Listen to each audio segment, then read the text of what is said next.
మీరు అక్కడ ధర్మాన్ని పరిరక్షించాలి. మీరు అక్కడ మీ ఇష్టాలకి మీరు కూర్చోబెట్టి మీ ఇష్టాలకి కాంట్రాక్ట్లు ఇచ్చుకోవడానికి మీరు టీటీడీ బోర్డుకి మీరు వెళ్ళలేదు. మీరు అందరూ మీ అందరికీ బాధ్యత ఉంది.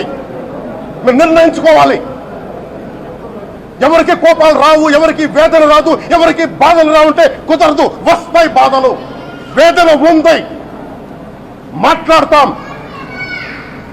మర్చిపోకండి ఎవరు. గత ముఖ్యమంత్రి గారు కూడా నేను చేస్తా ఉన్నాను, జగన్మోహన్ రెడ్డి గారికి కూడా.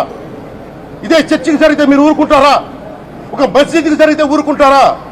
ఒక తిరుమలకు జరిగినప్పుడు ఎందుకు వెనకేసుకొస్తారు? రాకండి. ఏ మతం మీద దాడి జరిగినా సంపూర్ణంగా నాతో సహా మేము ఖండిస్తాం, బయటకు వస్తాం.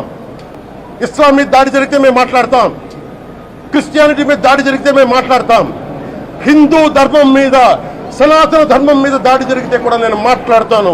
ఇది మొదటిసారి కాదు, మేమందరం మాట్లాడతాం. ఇది ప్రాథమిక హక్కు. ఇది పరస్పర విశ్వాసాలను గౌరవించుకోవడం చాలా చాలా అవసరం.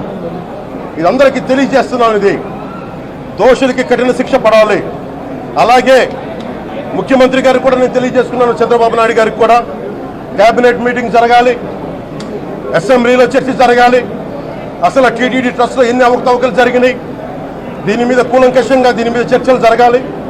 అలాగే నిన్న అందరూ మీడియా పెద్దలు కూడా అడుగుతా ఉన్నారు, అధిపతులు, పత్రికాధిపతులు కూడా అడుగుతా ఉన్నారు, మీడియా వారు కూడా అడుగుతున్నారు, దీన్ని సిబిఐకి తీసుకెళ్లాలా లేదా అనేది. అది గౌరవ ముఖ్యమంత్రి గారు నిర్ణయం తీసుకోమని. మీరు ఏ నిర్ణయం తీసుకున్నా కేబినెట్ మీ వెనకాల ఉంటుంది, ప్రజలు మీ వెనకే ఉంటారు.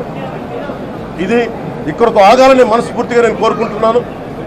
అలాగే 40 సంవత్సరాలుగా కర్ణాటకలోని గీ కంపెనీకి ఇస్తా ఉన్నారు. 15,000 కేజీలు అవసరం అవుతుంది నెయ్యి, మనకి స్వచ్ఛమైన నెయ్యి. అలాంటిది వీళ్ళు 1000 రూపాయలు కొన్నదాన్ని వీళ్ళు 360 రూపాయలకే వస్తుందని చెప్పి ఎవరో మిడిల్ మ్యాన్ వచ్చి చెప్పారు. ఆ మిడిల్ మ్యాన్ ఎవరు? దీని మీద సంతకం పెట్టింది ఎవరు? మీరు 1,00,000 లడ్డూలు మీరు అయోధ్యగా పంపించినప్పుడు మాట్లాడింది ఎవరు? చెక్ చేశారా? క్వాలిటీ చెక్ చేశారా? కోట్లాది మంది భగవంతుణ్ణి విశ్వాసం ప్రకటించే ప్రతి ఒక్కరి ఈ రోజున బాధకు గురయ్యారు. నాకు నిజంగా ఇంకో వేదన కూడా ఉంది. ఇది ఇంకొకరు నిందించట్లా. తిరుమలలో ఉండే ఇంతమంది సేవ చేసుకునే వ్యక్తులు కానీ మీరందరూ హిందువులే కదా. మీరందరూ టీటీడీలో ఉండే వందలాది మంది ఎంప్లాయీలు, మీకు ఉద్యోగులు, వేలాది మంది ఉద్యోగులు, మీరందరూ ఏం చేస్తున్నారు? మీరు హిందువులు కాదా? మీరు స్వామివారికి అపవిత్రం జరుగుతూ ఉంటే మీరు కల్తీనే జరుగుతుంది మీకు తెలిసి కూడా మీరు ఎందుకు కాముకున్నారు? భయపడ్డారా? వైసీపీ అంటే వైవి సుబ్బారెడ్డి గారంటే భయపడ్డారా?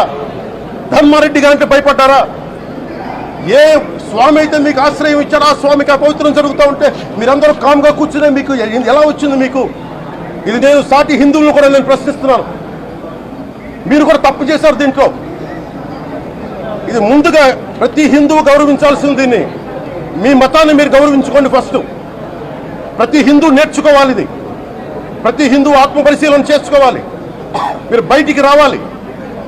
తప్పు జరుగుతూ ఉంటే కూర్చొని చేతులు కట్టుకొని మనకెందుకులే అంటే ఇలాగే ఉంటాయి. ఇది మారాలి. ఇది అందుకు నేను కూడా దీంట్లో భాగమే. కాబట్టి నిజంగా నాకు ఇన్ని సమస్యలు చెప్పారు ఇన్ని సంవత్సరాలుగా. వైసీపీ మీద పోరాటాలు చేస్తున్నారు. రోడ్లు బాగలేదంటే మాట్లాడాం, రైతుకి సమస్యలు వస్తే మాట్లాడాం, గుడులు అపవిత్రం చేస్తుంటే మాట్లాడాం. కానీ ఏ ఒక్కరు కూడా బలంగా కూర్చొని టీటీడీ ఉద్యోగులు ఎవరైనా సరే ఇలా జరుగుతుంది అని తెలిసి కూడా కాముకున్నారంటే మీరు మహా అపరాధం చేశారు. ఆ మహా అపరాధానికి నాకు సంబంధం లేకపోయినా ఈరోజు నేను ప్రాయశ్చిత దీక్ష మొదలుపెట్టాను. ఈరోజు 11 రోజులు స్వామివారికి నేను క్షమాపణలు కోరుకుంటే